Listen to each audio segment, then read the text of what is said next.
সফলতার চূড়ায় বারবার পৌঁছানোর পর কি ভয়ডর সব কেটে যায়? রাশিয়ার কিংবদন্তি অ্যানিমেটর কনস্টান্তিন ব্রনজিত কিন্তু তা মনে করেন না।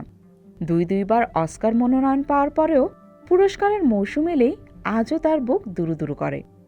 ৬০ বছর বয়সী এই পরিচালক ১৫ মিনিটের স্বল্পদৈর্ঘ্য চলচ্চিত্র থ্রি সিস্টার্সের জন্য এবছর সেরা অ্যানিমেটেড শর্ট ফিল্ম বিভাগে অস্কার মনোনয়ন পেয়েছেন।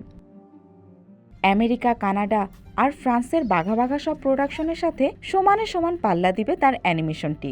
আগামী ১৫ মার্চ বিজয়ীদের নাম ঘোষণা করা হবে।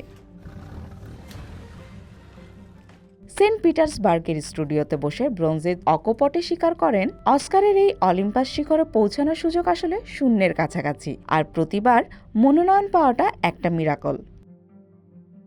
তার এই নতুন সৃষ্টি থ্রি সিস্টার্স একদিনে তৈরি হয়নি। একটি বিচ্ছিন্ন দ্বীপে ৩ বোনের শান্ত জীবনে এক নাবিকের আগমনে কি ওলটপালট ঘটে যায় সেই গল্প বলতে ব্রনজিতের সময় লেগেছে দীর্ঘ ৫ থেকে ৬ বছর। প্রতিটি চরিত্রকে বছরের পর বছর তিনি লালন করেছেন নিজের মস্তিষ্কে, কারণ তিনি বিশ্বাস করেন মহৎ কোনো সৃষ্টি তাড়াহুড়ো করে হয় না।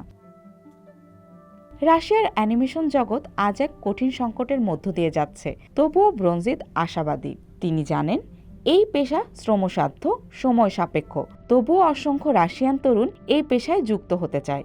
রাশিয়ার অ্যানিমেশন শিল্পে নতুন প্রাণের এই জোয়ার দেখে তিনি একই সঙ্গে বিস্মিত ও আনন্দিত হন। তাই তো নতুনদের উৎসাহিত করতে তিনি বলেন, উত্থান পতন জীবনেরই অংশ, আর এই লড়াইয়ের শেষেই লুকিয়ে থাকে নতুন কোনো সৃষ্টির আনন্দ।